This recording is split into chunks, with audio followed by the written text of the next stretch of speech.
धर्मादाय आयुक्तालयाच्या अधिकाऱ्यांनी जैन बोर्डिंगचा अहवाल मुंबईला पाठवला। सूत्रांची माहिती, या अहवालात मंदिर असल्याचं नमूद केल्याचंही सूत्रांमार्फत कळतंय।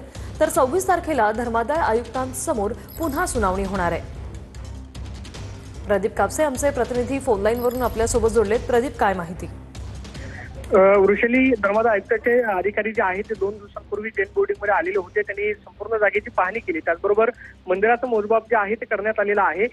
जैन बांधवांचं म्हणणं होतं की या जागेवरचं जैन मंदिर जे आहे ते कागदावरून हटवण्यात आलेलं आहे, त्यामुळे हा व्यवहार झाला। मात्र आता धर्मादाय आयुक्तालयाच्या अधिकाऱ्यांनी जो अहवाल पाठवलेला आहे त्या अहवालामध्ये जैन मंदिर जे आहे ते जागेवर असल्याचा अस्तित्वात दावा जो आहे तो अहवालामध्ये करण्यात आल्याची माहिती सूत्रांनी दिलेली आहे। 28 तारखेला पुन्हा एकदा धर्मादाय आयुक्तांसमोर मुंबईमध्ये सुनावणी होते। त्या सुनावणीमध्ये हा अहवाल जो आहे तो अतिशय महत्त्वाचा असणार आहे। जर कदाचित या अहवालामध्ये जैन मंदिर जागेवरती अस्तित्वात आहे हे नमूद केलं तर मग मात्र या सगळ्या प्रक्रियेला जे आहे ती स्थगिती मिळण्याची शक्यता आहे। त्यामुळे जैन बोर्डिंगचा व्यवहार जो आहे तो रद्द होऊ शकतो। मात्र जैन बांधवांची जी प्रमुख मागणी होती ती म्हणजे कागदावरून हे मंदिर जे आहे ते हटवण्यात आलेलं आहे। मात्र धर्मादाय आयुक्तालयाच्या अधिकाऱ्यांनी पाहणी करून जो अहवाल मुंबईला पाठवलेला आहे त्या अहवालामध्ये मंदिर जे आहे ते अस्तित्वात असल्याचा दावा करण्यात आल्याची माहिती सूत्रांनी मिळालेली आहे।